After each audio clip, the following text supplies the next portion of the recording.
Hello, class. It is June 8th for grade 12 college preparation, and we are coming at you with your video of the day.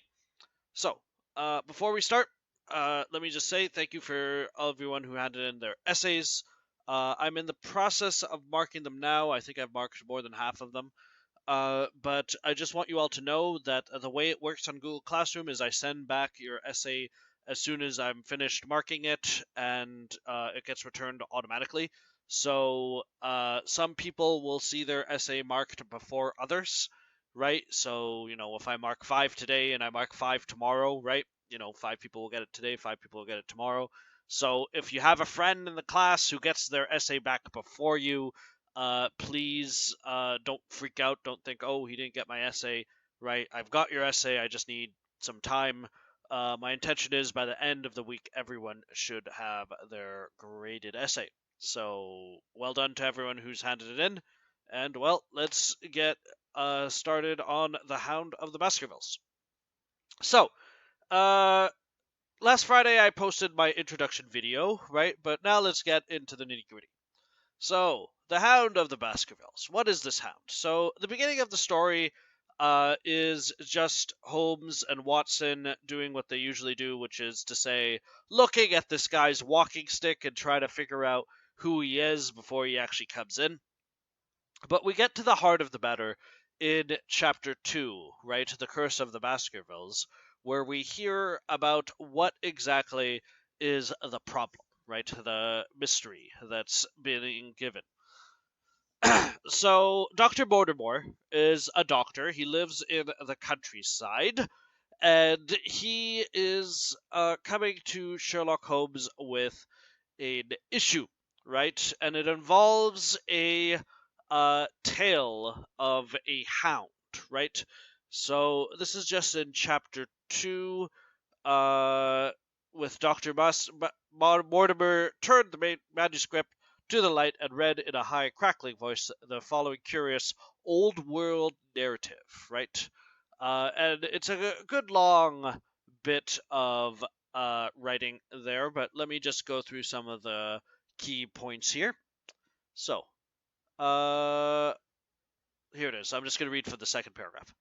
Know that in the time of the Great Rebellion, the history of which by the learned Lord Clarendon I earnestly commend to your attention, this manor of Baskerville was held by Hugo of that name, nor can it be gainsaid that he was a most wild, profane, and godless man.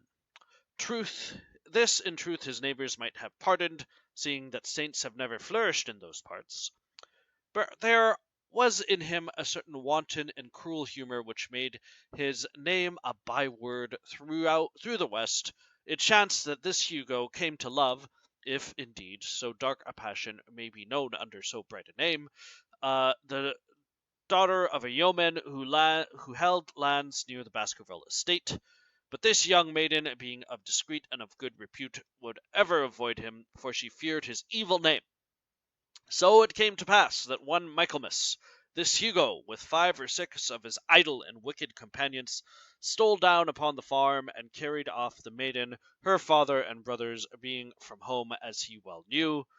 When they had brought her to the hall, the maiden was placed in the upper chamber, while Hugo and his friends sat down to a long carouse, as there was their nightly custom. So, basically, this guy kidnapped a girl because he was a bad man, right? This Hugo Baskerville was a terrible and awful man, and he, kidnapped this girl against her will and essentially took her hostage, right? Him and his drinking buddies here. Now, long story short, the Hugo Baskerville ends up getting killed, right? Well, the lady runs away from him, right? She escapes from the hostage situation and then goes off into the moor, right? A moor, by the way, is a sort of it's a field, right? It's a swamp kind of thing. Here, maybe I can show you a picture of a moor. So that's a moor, right? It's a sort of grassy field with water and everything like that, right? So this is what they mean when they say she ran out into the moor. So Hugo chases the girl in the moor, and while he's chasing, it ends up being that a enormous dog, right? Let's see here. Uh, Goes and kills him. Where's the dog? The moon was clearing. Daredevil. Okay, hold on. Let me find that dog. Here it is. So it was not the sight of her body. Oh, the girl died. Nor yet was it that of the body of Hugo Baskerville lying next near her, which raised the hair upon the heads of these daredevil roysters. But it was that standing over Hugo and plucking at his throat, there stood a foul thing, a great black beast, shaped like a hound, yet larger than any hound that ever mortal eyes had rested upon. And even as they looked, the thing tore the throat out of Hugo Baskerville, on which, as it turned its blazing eyes and dripping jaws upon them, the three shrieked with fear and rode for dear life, still screaming across the moor. So, this is a sort of devil hound, right? So Hugo Baskerville was a bad man. He kidnapped women and everything like that. And this devil hound appeared in the night and went to stop him from doing that, and it killed him, right? So it's a devil dog kind of thing, right? It's a huge black beast with blazing eyes, right? So it's got red eyes, right? So very scary kind of thing.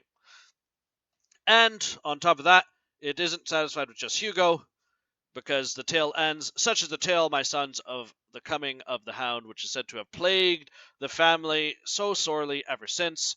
If I have set it down, it is because that which is clearly known hath less terror than that which is but hinted at and guessed, nor can it be denied that many of the family have been unhappy in their deaths. So, what this is what we call a curse, right? So, something supernatural and evil, right? This sort of devil dog is, uh, you know, uh, preying upon this Baskerville family, right, and is, ripping out their throats or making them die as the years go on, right? So that's what the Hound of the Baskerville is really talking about. Now, we've got supernatural on one side, right? So this is a supernatural phenomenon, right? Meaning that, it's something sort of magic or spiritual or something like that. And then, well, Holmes listens to this story, and of course, he doesn't believe it, right? Uh, when Dr. Mortimer had finished reading the singular narrative, he pushed up his spectacles on his forehead and stared at Mr. Sherlock Holmes. The latter yawned and tossed the end of his cigarette into the fire. Well, said he, do you not find it interesting? To a collector of fairy tales. So, Holmes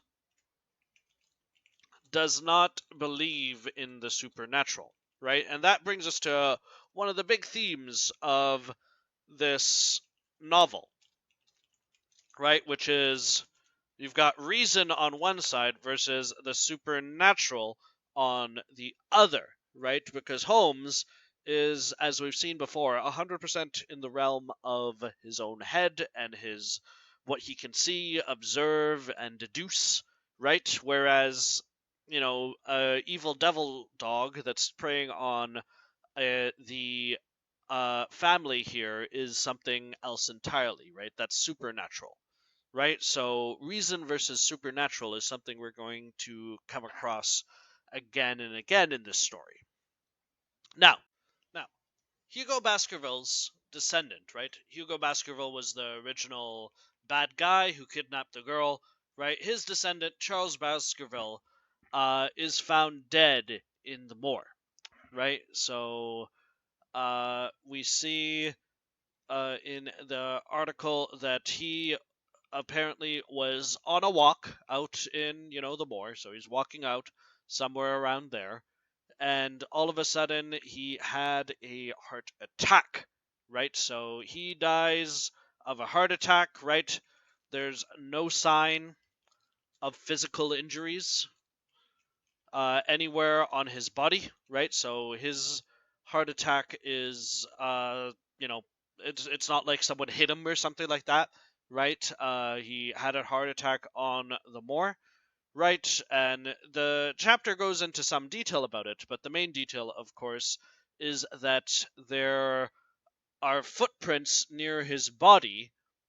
This is right at the end of chapter 2, of a gigantic hound, right? So there are footprints near the body of an enormous hound, right? So it's as if he has been attacked, right, by the evil devil Hound, right, from the story of the Hound of the Baskervilles, the fairy tale that Sherlock Holmes mentioned, right? He seems to think that there is some sort of devil dog at work here, right? So that is how our story is really going to kick off here, right? Because, well, it's a Sherlock Holmes novel, right? It's not supposed to be a thing solved with magic or anything like that.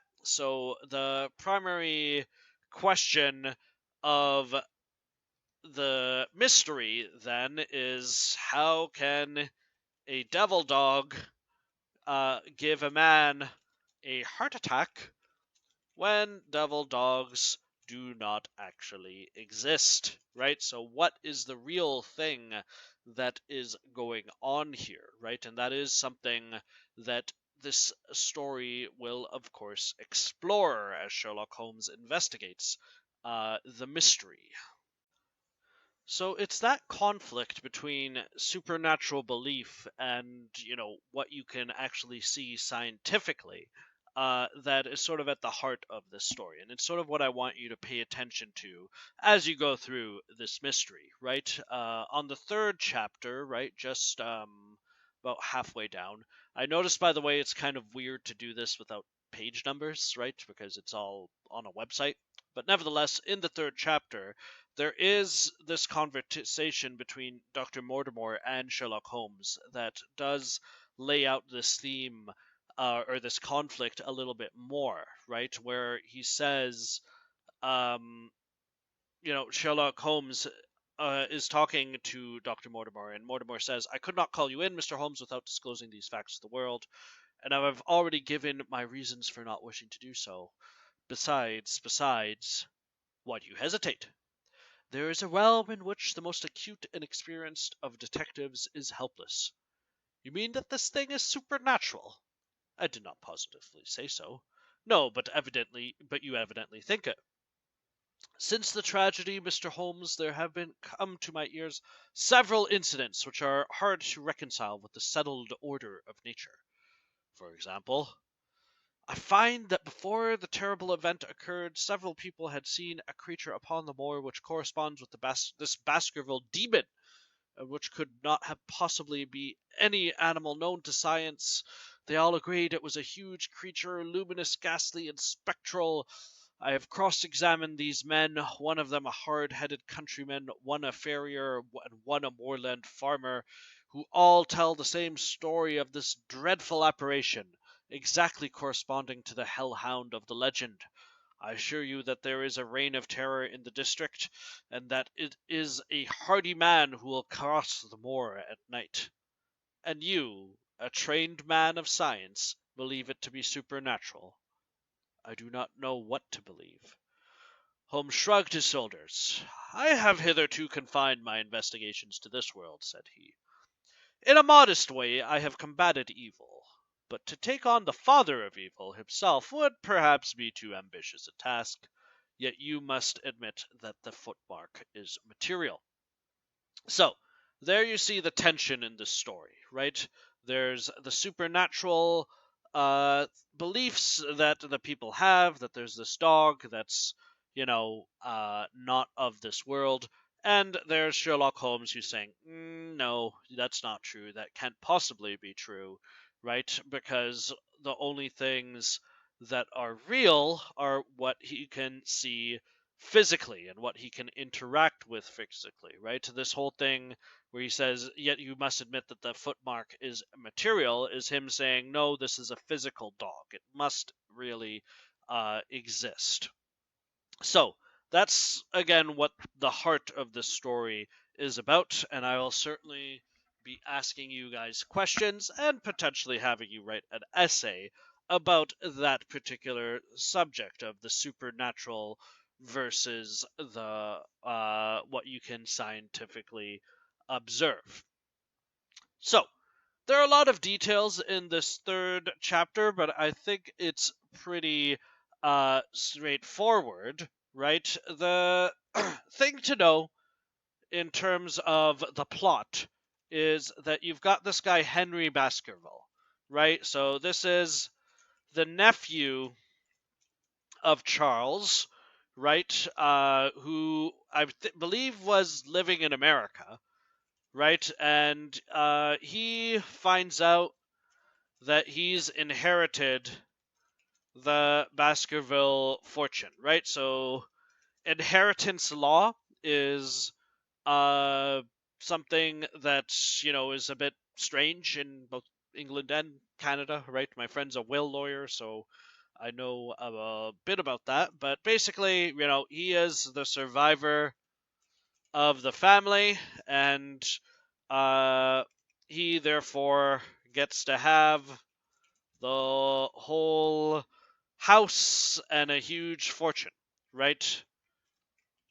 So, um, after uh, Charles died, right, of a heart attack, right, after seeing this devil hound, Henry gets a ton of money and a free house and everything like that, right? So he's the inheritor, right? And, that's a huge, huge benefit for him, right? So I hope you're already thinking, wait, money is involved.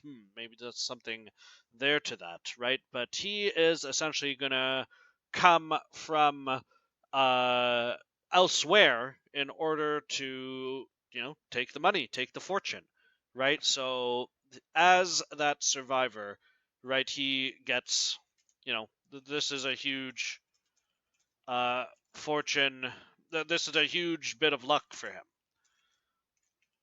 right? That he, essentially gets to have his own house out of nowhere, right? So Henry Baskerville is sort of another of the very important characters in the story, right? And we're going to be meeting him very soon. So I'm not going to give you guys a question for today because we are, just having the essay due Fridays, and I think you guys do need a little bit of a break, just a little. But we will be doing that tomorrow. So for tomorrow, I'd like you guys to just read to the end of chapter 4, right, when we meet Henry Baskerville. And then I will give you guys your first question of the day. So if you guys have any questions about the Hound of the Baskerville or about supernatural things or about anything you've read, right, if you're confused about any vocabulary or anything like that, then feel free to ask me, right? I think it's pretty straightforward, but, well, that's what I'm here for. So, if not, then we will wrap it up here. Meow. I think that it really was a dog that did it, because dogs are bad, and, they should not be trusted. Meow. Okay, Udanos, thank you for your input. We'll read the story, and we'll see if you were right. Meow. Bad dogs. All right. So we'll wrap it up there, guys, and I will uh, post another video tomorrow. We're going to have our Google Meetup on Thursday, by the way, once we've read a bit of the story and hopefully know what's going on. So until then, I hope you're all doing well. I hope you're all safe, and I will see you tomorrow.